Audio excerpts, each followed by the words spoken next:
NBC News held a focus group this week with a bunch of people who voted for Donald Trump in 2024. Now, these were not, and it's very important to understand this, these were not the hardcore MAGA hat wearing, Trump flag waving lunatics. These were mostly, now there were some MAGA folks in there, they were mostly, however, just regular, I guess we'll call them swing voters who in 2024 said, I'm going for Trump. These are the people who decide elections.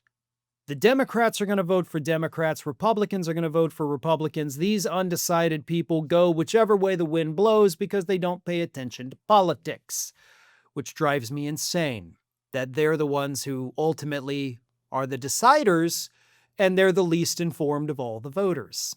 But nevertheless, my issues with these swing voters, undecided, wishy-washy people aside, they're not happy.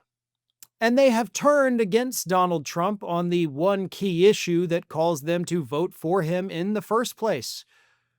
And with Trump losing support on this issue, Republicans losing support on this issue, it paints a picture of a potential midterm bloodbath for the GOP.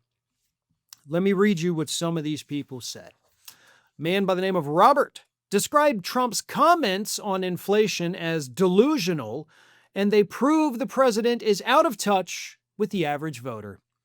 Another panel member named Justin believes Trump has not tried at all to soothe economic hardships. The tariff policy in particular was a sore spot for voters, with some considering it a, quote, tax on the American people. Because it is.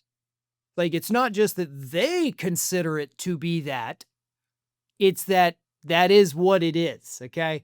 Let's make sure we're framing and phrasing things properly so as not to give the impression that there is any room for interpretation, okay? How about we do that?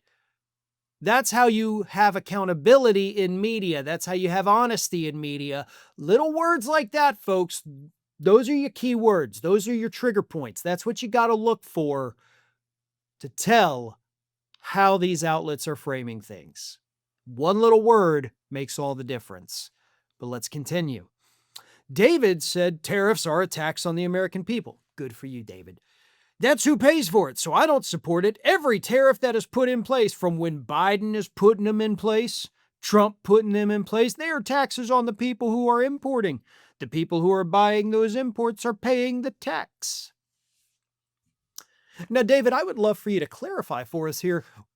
What tariffs did Biden put in place?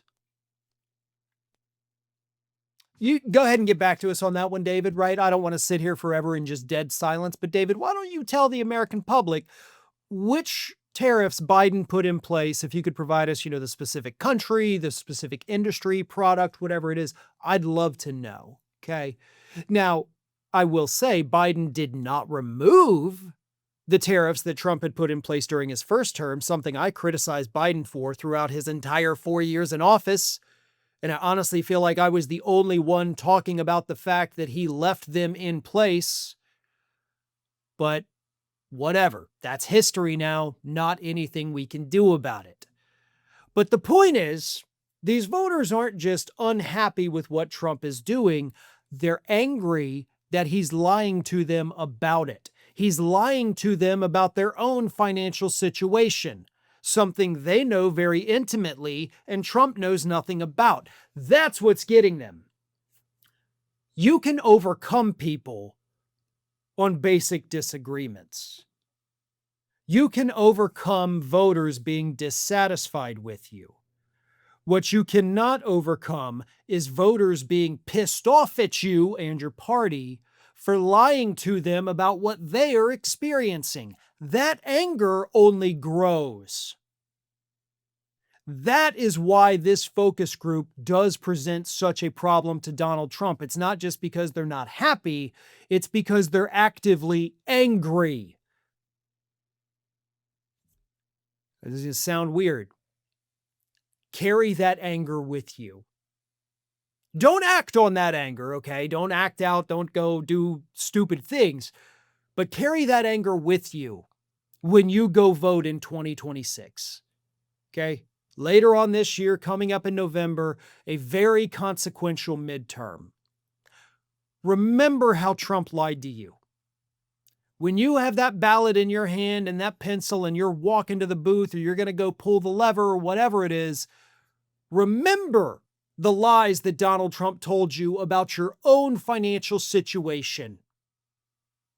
And then, when you remember that, then you can cast your vote. Thanks for watching, and if you are not already subscribed to the channel, please do so, and do not forget to like and comment and share widely among your friends.